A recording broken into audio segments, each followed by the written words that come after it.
울산시가 역대 최대 규모인 4조 6천여억 원의 내년도 당초 예산을 편성했습니다. 경제 활력에 방점을 짓고 재정 안정도 꾀한다는 구상입니다. 대입 수능이 일주일 앞으로 다가왔습니다. 올해도 마스크 수능인데 최근 코로나19 재확산세가 거세 교육당국이 긴장하고 있습니다. 최근 북구 중산산업단지에서 석 달 새 100건이 넘는 악취 민원이 쏟아지고 있습니다. 절삭유 악취로 추정되지만 마땅한 법적 제재 장치가 없는 실정입니다. 중부의 일부 청소 용역업체가 친인척들을 유령 직원으로 둔갑시켜 월 수백만 원의 임금을 횡령했다는 주장이 나왔습니다.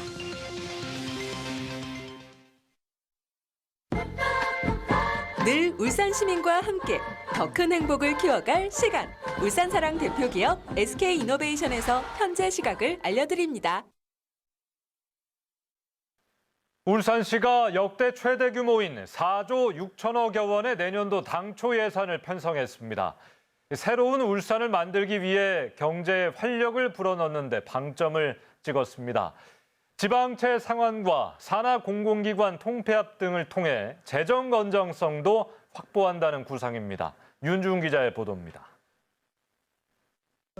울산시가 편성한 내년도 당초 예산은 올해보다 4.4% 증가한 4조 6,058억 원 규모입니다. 이 가운데 34%는 사회복지 등 민생 지원에, 22%는 경상경비 등 공공행정에, 18%는 재난재해 대비 등 안전을 위해 투입합니다. 전체 예산 중 20%는 경제 활성화 관련입니다. 튼튼한 경제를 위해 산업단지 조성과 도로 개설 등 SOC 조성과 투자 유치에 나서고 탄탄한 미래를 위해 주력산업 고도화와 신산업 육성 등에 힘쓴다는 겁니다. 도로도 새로 닦고 산업단지도 더 만들어서 기업 투자가 몰려올 수 있도록 하겠습니다. 일자리가 없어 울산에 떠났던 청년들이 일자리를 찾아 다시 돌아오도록 하겠습니다. 18.5%까지 높아진 울산시의 채무 비율을 낮추기 위해 내년에 1,000억 원 정도의 빚을 갚아 재정 건전성도 확보합니다. 여기에 경상경비 인상을 줄이고 불필요한 기금은 폐지하며 산하 공공기관 통폐합을 통해 미래 세대의 부담을 줄여간다는 계획입니다. 처용문화재를 대신하기로 한 울산 산업문화축제에 16억 원을 편성하는 등 시민 행복을 위한 예산도 마련했습니다. 새로운 울산을 위해 진심을 담았다는 내년도 예산안은 시의회 심의를 거쳐 다음 달 13일 확정될 예정입니다. UBC 뉴스 윤중입니다. 56년 동안 지속된 처용문화재가 내년부터 울산 산업문화축제 안에 통폐합될 전망입니다. 오늘 열린 울산시 행정사무감사에서 권태호 의원이 처용문화재 예산이 내년도 당초 예산에 편성되지 않았다고 질의하자 울산시는 울산 산업문화축제로 흡수 통합하는 걸로 결정됐다고 밝혔습니다. 이에 따라 1967년 공업센터 지정을 기념하며 개최된 울산공업축제는 내년부터 산업문화축제라는 새로운 이름으로 부활하게 됩니다. 울산의 전선 지중화율이 전국 7대 특광역시 가운데 가장 낮은 걸로 나타났습니다. 문석주, 김종훈 울산시 의원은 오늘 울산시 행정사무감사에서 7대 특광역시의 평균 전선 지중화율은 43%에 달하지만 울산은 28%에 그쳐 가장 낮다고 밝혔습니다. 특히 학교 주변 전선 지중화율은 전국 평균 20.4%를 크게 밑도는 12.8%로 나타났습니다. 한편 지난해 울산에서 감전 사고로 인한 부상자도 41명에 달했습니다. 최근 북구 중산산업단지에서 석 달 새 100건 넘는 악취 민원이 쏟아지고 있습니다.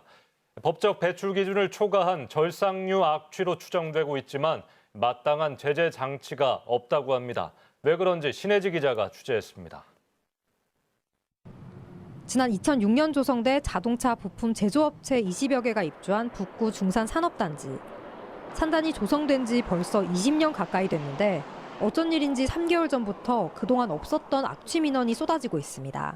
올해 들어서 거의 수시로 뭐 밤낮 할 것 없이 나는 냄새가 있고 약간 걸레 썩은 듯한 냄새, 처음에 약간 흙 곰팡이 냄새 같은. 최근엔 특히 저녁 시간대 집중적으로 악취가 나면서 산단 인근 주민들은 창문을 열긴커녕 밥도 못 먹을 정도입니다. 현재는 오후 5시 넘어서 그동안 모아놨던 걸 한꺼번에 쏟아내는지 냄새로 인해 두통 및 헛구역질도 많이 납니다. 우리 아이들에게 얼마나 크게 다가올지. 지난 8월부터 지금까지 북구청에 접수된 민원은 111건. 민원이 잇따르자 북구는 산단 인근 아파트 옥상에 이렇게 무인 포집기도 설치해 민원이 접수될 때마다 악취를 포집하고 있습니다. 또 산단 안에서도 수시로 단속한 결과 실제로 법적 배출 기준을 초과한 악취가 뿜어져 나오는 걸 확인했습니다. 그런데 문제는 행정 조치할 근거가 없다는 점입니다. 북구는 산단 악취의 원인을 쇠 깎는 공정에 쓰는 기름인 절삭유 때문이라고 추정하고 있는데 현재 관련법상 절삭유 관련 시설이나 기계는 악취 배출 시설에 포함돼 있지 않아 관리 사각지대에 놓여 있는 겁니다. 따라서 관련 사업장의 악취 배출 저감을 권고하는 방법 외엔 손쓸 도리가 없는 상황. 일단 북구는 절삭유 관련 시설물도 악취 관리 대상에 포함해달라는 건의문을 환경부에 보냈습니다. 중산 일반 산업단지 그 기업 입주 협의체에도 같이 이 악취 저감 방향에 대해서 공조해서 한편 창원 산업단지에서도 몇 해 전부터 절삭유 악취 민원이 잇따르면서 창원시가 하절기마다 절삭유 사용 사업장 점검에 나서고 있지만 울산과 마찬가지로 법적 제재엔 한계를 보이고 있습니다. UBC 뉴스 신혜지입니다. 생활 쓰레기 수집 운반 업체들의 임금 횡령 의혹이 또다시 불거졌습니다. 동구에 이어 이번엔 중구인데요. 업체 대표가 친인척들을 유령 직원으로 둔갑시켜 월 수백만 원의 임금을 횡령했다는 환경미화원들의 주장입니다. 전병주 기자입니다. 중구의 한 청소업체가 지난 3년간 환경미화원들에게 지급한 임금 내역서입니다. 근로자 한 명당 많게는 한 해 5,800만 원을 받았는데 환경미화원들은 이 중 4명이 현장에서 본 적이 없는 사람, 즉 유령 직원이라고 주장합니다. 모두 사내 이사를 지냈거나 업체 대표의 가족들이라고 말합니다. 대표이사 누나의 남편으로서 2022년 4월까지 환경에서 근무하다가 음주운전으로 운전면허가 취소돼 2022년 5월에서 9월까지 출근하지 않았다. 그동안 임금은 지급된 걸로 기록돼 있다. 또 다른 업체는 소파나 농 같은 대형 폐기물 수거인력에 친인척을 올렸는데 주민들이 업체에 지급하는 수수료가 아닌 원가 산정 용역비로 임금을 지급한 의혹도 받고 있습니다. 환경미화원이 폭로한 횡령액은 5억 8천여만 원. 업체들은 해당 의혹을 전면 부인하면서도 공식적인 입장을 내놓지 않고 있습니다. 울산 지역 청소업체를 둘러싼 착복 의혹은 이번이 처음이 아닙니다. 지난 8월 동구에서도 이번과 같이 유령 직원을 내세운 임금 횡령 의혹이 불거졌고 올 초 북구에선 입찰 과정에서의 독점과 담합, 또 남구에선 유류비를 부풀리는 방식 등으로 36억 원 상당의 부당이득을 챙겼다는 의혹이 불거지기도 했습니다. 한 번에 다 직영화하기는 실제로 힘들어요. 그래서 그 일부라도 구청에서 한 30% 정도 이렇게 먼저 직영화를 통해서 그 업체들에 대한 견제. 중구청은 해당 업체에 증빙 자료를 요청했고 횡령 사실이 드러나면 경찰에 수사를 의뢰할 예정이라고 밝혔습니다. UBC 뉴스 전명주입니다. 대입 수능이 이제 일주일 앞으로 다가왔습니다. 올해도 마스크 수능인데 최근 코로나19 재확산세가 거세 교육당국이 긴장하고 있습니다. 김익형 기자입니다. 이제 남은 기간은 일주일뿐. 고3 교실엔 적막감이 감돕니다. 이제는 새로운 걸 공부하기보다는 공부했던 내용을 정리하고 모의고사 문제를 많이 풀어보는 게 중요합니다. 원래 하던 대로 공부 계속하고 수능 시간표에 맞춰서 모의고사 계속 풀어보고 더 새로운 거는 하지 않고 있고. 올 한 해도 혼란과 긴장 속에 보낸 수험생들. 유종의 미를 거두기 위해선 수면과 컨디션 관리가 아주 중요합니다. 얼마 안 남았다는 불안감에 잠을 많이 자기보다는 계속 잠을 줄이고 있는데 이제 혹시나 이게 수능 날에도 컨디션이 안 좋아질까 봐 걱정이긴 하지만 그래도 마지막까지 최선을 다해서 한다면. 올해로 3년째 코로나 수능.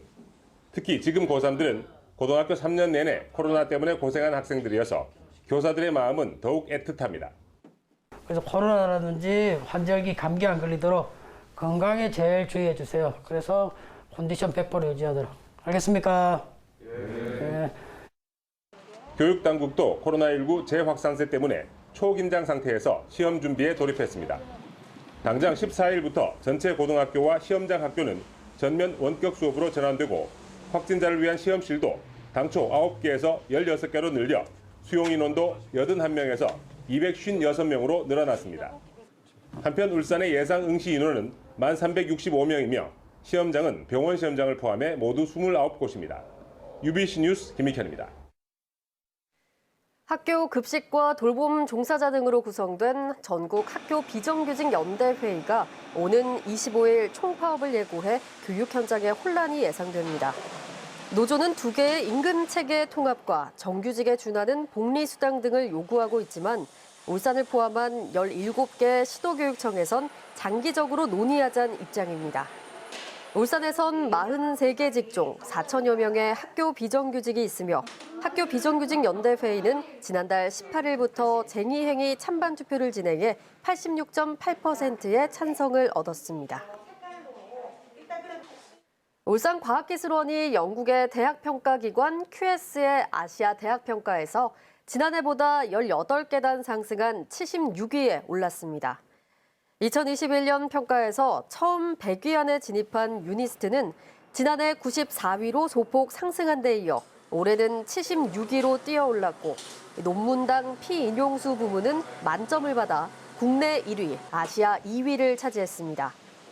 이번 평가에서 전체 1위는 베이징대, 국내 1위는 카이스트가 차지했고 유니스트는 국내 11위로 지난해보다 3계단 올랐습니다.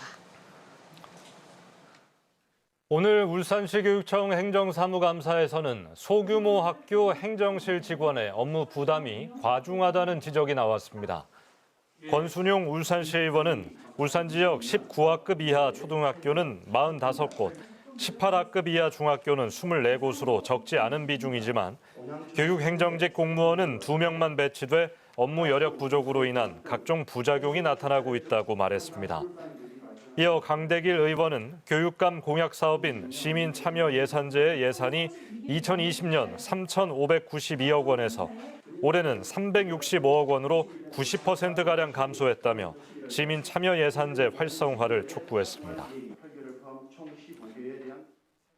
울산의 1인 가구 비중이 지난 10년 새 7%포인트 늘어난 반면 전통의 4인 가구는 11.5%포인트나 줄어든 걸로 나타났습니다. 동남지방통계청의 1인 가구 현황 조사에 따르면 지난 2010년 20.7%에 이르던 울산의 1인 가구는 2020년 27.7% 증가했지만 전통 가족 형태인 4인 가구는 같은 기간 33.5%에서 22%로 급감했습니다.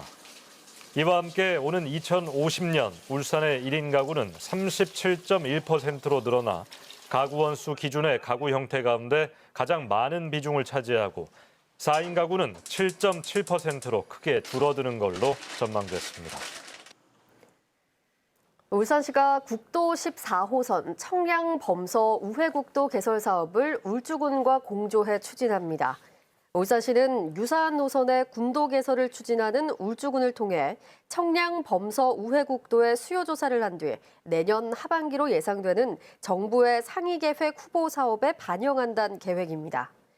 청량범서 우회국도는 청량읍 윤리차고지에서 문수산을 거쳐 중구 다운 이지구를 연결하는 길이 7.2km의 4차로 도로로 울산시와 울주군은 국비 지원을 받는 방안을 모색하고 있습니다.